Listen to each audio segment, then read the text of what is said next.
Hello and welcome back दोस्तों, एक बार फिर से स्वागत है आप सभी का आपके अपने प्यारे channel success knowledge YouTube channel पर। जैसा कि दोस्तों आप सभी को पता है, 12th फिजिक्स चैप्टर 7 स्टार्ट हो चुका था और 4 लेक्चर मैंने आपको प्रोवाइड कर दिए थे।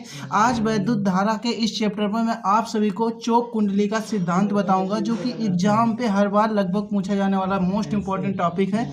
तो दोस्तों मैं आप सभी को बताना चाहता हूं कि इस चैप्टर को पढ़ने के लिए आपको सबसे पहले अपने दिमाग को एक कंसंट्रेट में डालना होगा, नहीं तो ये आसानी से समझ में आने वाला नहीं है। ये लगभग हर बार पूछा जाता है, 2012, 13, 14, 15, 16 लगभग पूछा जाने वाला, यानी कि इम्पॉर्टेंट टॉपिक है। तो आइए स्टार्ट करते हैं। तो सबसे पहले वीडियो को लाइक कर दीजिए, चैनल पर पहली बार विजिट कर रहे हो तो सब्सक्राइब करके बेल नोटिफिकेशन को प्रेस कर दीजिए। तो देखिए यहाँ पे सबसे पहले चौक कुंडली, ठीक है। चौक कुंडली होती क्या है, देखिए हम लोग को वैद्युत धारा है जो, इस वैद्युत धारा को कंट्रोल करने के लिए, सपोज आपके घर में जब लाइट जलती होगी तो उससे जो इलेक्ट्रॉन फ्लो होते हैं जिसके ज़रिए से आपकी लाइट है वो जलती है। मतलब कि जैसे कि आपको कोई बल्ब लगाना है और उसे ऑन करना है इस रोशनी के लिए, तो वहाँ पे आपको कुछ ना कुछ एक वैद्युत धारा देनी होगी। जब वो वैद्युत धारा तक पहुँचेगी उस बल्ब में, तब वो ऑन होगा। तो इसके लिए आपको करना ये है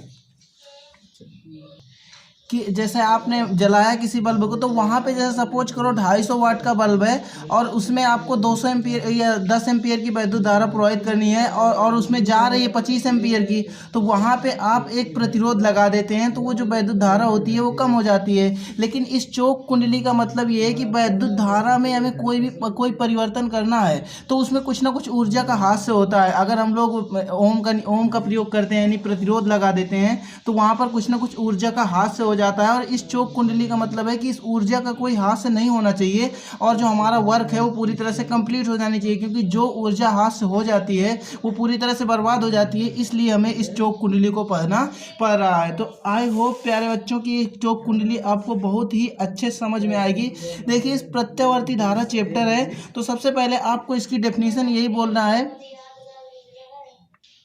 तो देखिए अब इसको समझने के लिए डेफिनेशन आपको क्या बोलनी है, बोलना है कि प्रत्यावर्ती धारा परिपथ में, अगर कोई प्रत्यावर्ती धारा का कोई परिपथ दिया गया है, उस प्रत्यावर्ती धारा के परिपथ में ऊर्जा का बिना हास्य हुए, मतलब ऊर्जा का खत्म नहीं होनी चाहिए। आप जितनी एनर्जी उसके अंदर हुए उतनी एनर्जी बनी रहनी चाहिए, एक भी एनर्जी का हास्य नहीं होना चाहिए। और उस एनर्जी का बिना हास्य हुए वैद्युत धारा के कम करने के लिए हम लोग एक सिद्धांत बनाते हैं, क्योंकि अगर हम प्रतिरोध लगा देते हैं तो वैद्युत धारा तो कम हो जाती है, लेकिन वहां पर कुछ ना कुछ ऊर्जा का हास्य हो जाता है। और हमारी चौक कुंडली क्या वर्क करती है, वर्क ये करती है कि अगर हम इस चौक कुंडली को वहां पे यूज करते हैं तो ऊर्जा का कोई हास्य नहीं होता और वैद्युत धारा हमारी जो है कम हो जाती है। सपोज करो आपका स्टार्टर है और 250 वोल्ट की 250 वोल्ट उसमें लाइट आप ले जाते हैं, 10 एम्पियर और 250 वोल्ट का वोल्टेज जब आप उसमें ले जाते हैं और कभी आपसे गलती से तेज लाइट आती है आपके यहाँ, तो उसमें खराब होने के चांसेस बन जाते हैं। परंतु अगर उसमें आप एक प्रतिरोध लगा देते हो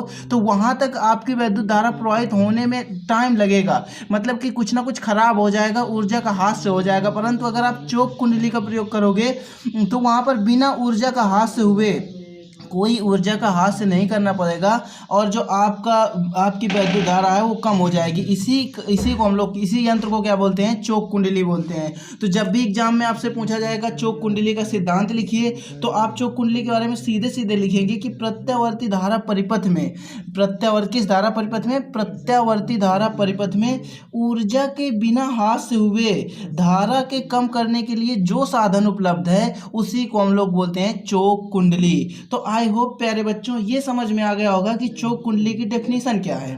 ठीक है, तो चौक कुंडली की डेफिनेशन क्या है, तो आप बोलेंगे प्रत्यावर्ती धारा परिपथ में वैद्युत धारा का हास्य हुए बिना, मतलब कि वैद्युत धारा की किसी भी प्रकार की खपत नहीं होनी चाहिए और हमारी जो भी हमारी जितनी भी ऊर्जा है उसकी किसी भी प्रकार का कोई खपत नहीं होना चाहिए और वैद्युत धारा कम हो जानी चाहिए। सपोज करो आप वर्क करते हैं एक दिन, तो आपको वो एक दिन का वर्क ना करना पड़े और आपकी वैद्युत धारा, सपोज यहाँ से वैद्युत धारा जा रही है, इसे कम करने के लिए कुछ ना कुछ आपको काम करना पड़ेगा, आपकी एनर्जी वेस्ट होगी, तो उस एनर्जी को बचाना है और काम को करना है। तो अगर उस एनर्जी को बचाना है, काम को करना है, तो वहाँ यूज करना है चौक कुंडली।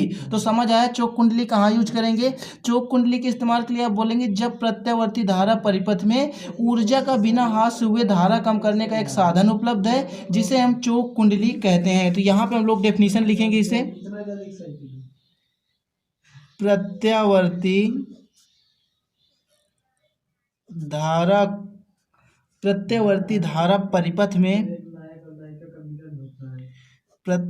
धारा परिपथ में बिना ऊर्जा हास्य के, किसके, बिना ऊर्जा हास्य के, ऊर्जा हास्य का मतलब होता है बिना एनर्जी खत्म हुए, बिना ऊर्जा हास्य के धारा को कम करने का, धारा के कम करने का एक साधन उपलब्ध है,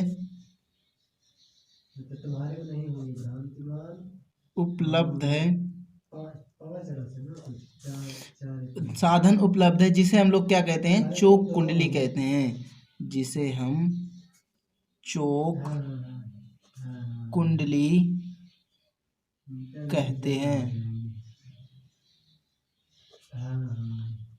इतनी सी बात सभी बच्चों को क्लियर हो गई हो तो कमेंट करके जल्दी से बता दीजिए, तब मैं आगे बढ़ जाता हूँ।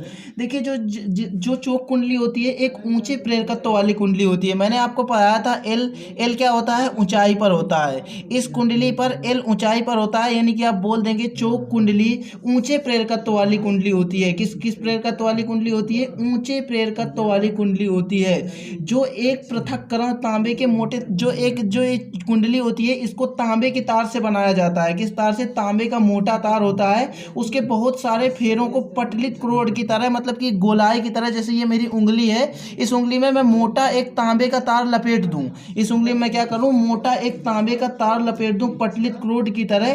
तो ऐसी कुंडली को हम लोग, इसका अगर हम तांबे के तार को लपेट देते हैं तो उसका जो ओमीय परिपथ होता है, ओमीय प्रतिरोध होता है, वो लगभग शून्य माना जाता है। क्या माना जाता है, लगभग शून्य माना जाता है। तो यहाँ पे मैं बना दूंगा एक चोक कुंडली।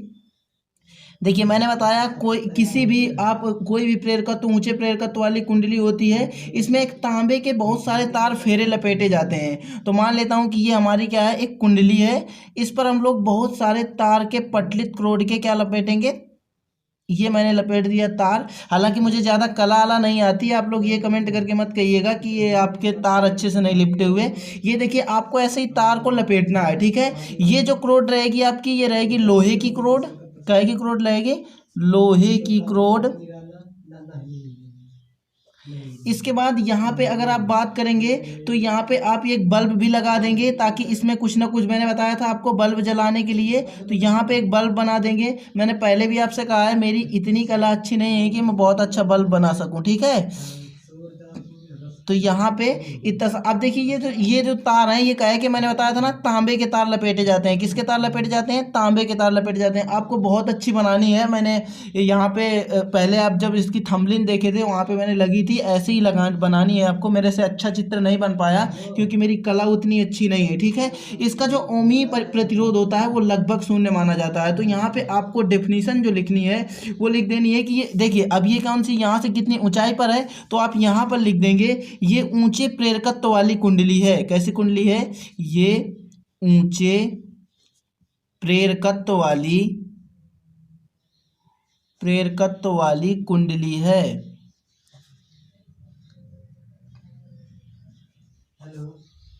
ऊंचे प्रेरकत्व वाली कुंडली है। इतनी सी बात समझ में आई। अब इसमें आपने क्या देखा, ये ऊंचे प्रेरकत्व वाली कुंडली थी, इतना आपने देख लिया। इसमें क्या किया है, एक तरफ से आपने मोटे मोटे तांबे के तार लपेटे हैं, बहुत सारे फेरे, ठीक है। तो यहाँ पर यहाँ पे आप लपेटेंगे, जो यहाँ पे आप लिखेंगे जो अभी कुंडली है इसे मिलाया है हमने, तो आप बोलेंगे जो पृथक्कृत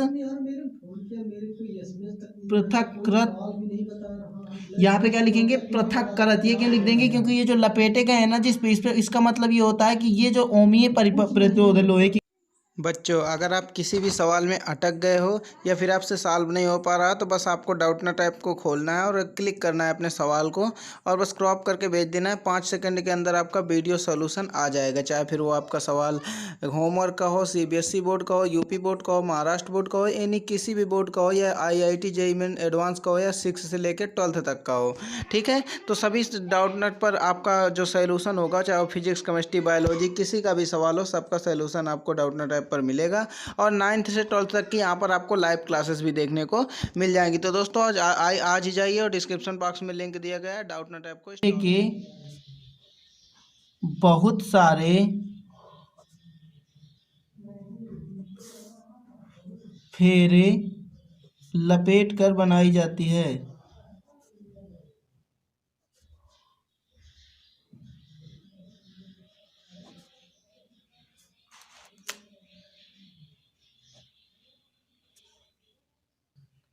किससे बनाई जाती है बेटा? एक लोहे की क्रोड पर तांबे के बहुत सारे फेरों को लपेट कर बनाई जाती है। ठीक है, अब इसके जो मैंने बताया था, इसका ओमीय जो प्रतिरोध होता है वो लगभग शून्य माना जाता है। तो यहाँ पर आप लिखेंगे इसका ओमीय प्रतिरोध लगभग शून्य माना जाता है। लगभग शून्य माना जाता है। ठीक है, तो देखिए, सबसे पहले मैं इसे आपको समझा देता हूँ ये है क्या। जब भी आपसे कभी चौक कुंडली पूछेगा तो आप वहाँ पे डेफिनेशन पे लिख देंगे, प्रत्यावर्ती धारा में बिना ऊर्जा का ह्रास किए। किस पर? प्रत्यावर्ती धारा में। ओनली ये कहाँ पे कार्य करेगी? प्रत्यावर्ती धारा पर। तो आप बोल देंगे प्रत्यावर्ती धारा पर ऊर्जा का बिना ह्रास हुए धारा को कम करने का एक साधन है, जिसे हम लोग चौक कुंडली कहते हैं। ये एक ऊंचे प्रेरकत्व वाली कुंडली होती है, जिसको हम एक लोहे की क्रोड पर बहुत अधिक फेरे, कितने? लोहे की एक क्रोड पर बहुत अधिक तांबे के फेरों को लपेट कर बनाते हैं। सिंपल वे में आप लिखेंगे कि प्रत्यावर्ती धारा परिपथ में बिना ऊर्जा का ह्रास हुए धारा को कम करने का एक साधन है, जिसे हम चौक कुंडली कहते हैं। ये ऊंचे प्रेरकत्व वाली कुंडली होती है, जो एक लोहे की क्रोड पर तांबे के बहुत अत्यधिक फेरों को लपेटकर बनाई जाती है। क्या बनाई जाती है? लोहे की क्रोड पर तांबे के बहुत सारे फेरे लपेटकर बनाई जाती है, जिसका ओमीय प्रतिरोध लगभग शून्य होता है। बेटा इतना आपको लिख देना है। ठीक है, देखिए यहाँ पे मैंने क्या किया है, ये एक पहले तो आपको ये समझ लेना है चौक कुंडली की डेफिनेशन। चौक कुंडली वहां पे यूज आती है प्रत्यावर्ती धारा में, जहां बिना ऊर्जा का ह्रास किए हमें अगर वैद्युत धारा कम करना है तो हम इसका इस्तेमाल करते हैं। इसके बाद अब ये बनती कैसे है, तो एक लोहे की क्रोड ले लेते हैं, उस पर हम तांबे के बहुत सारे फेरे उस पर लपेट देते हैं। जैसे ये मान लीजिए लोहे की कोई क्रोड है, इस पर एक तार है, तो मैं ऐसे ऐसे करके इस पर लपेट दूं बराबर, तो जितने सारे तांबे के तार को लपेट कर ये क्या की जाती है? बनाई जाती है। इसका ओमीय प्रतिरोध लगभग शून्य होता है। अब देखिए बेटा, इस पे एलआर प्रतिरोध काम करता है। कौन सा काम करता है? एलआर प्रतिरोध। तो मैंने आपको बताया था एलआर प्रतिरोध की प्रतिबाधा। क्या बताया था? एलआर प्रतिरोध की प्रतिबाधा।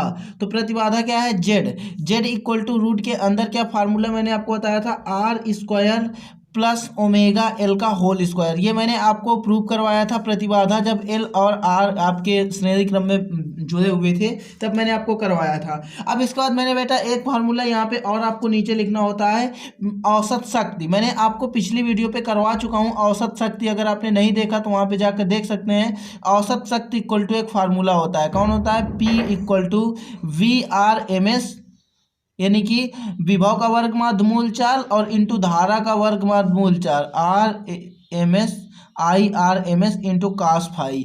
इतना आपको लिख देना है, आपको पूरे मार्क दे दिए जाएंगे। तो आई होप छात्रों आपके समझ आया होगा चौक कुंडली क्या है, इसके उपयोग, इसका जितने आपसे पूछा जाता था वो मैंने आपको करवा दिया। मिलेंगे नेक्स्ट क्लास में, तब तक के लिए जय।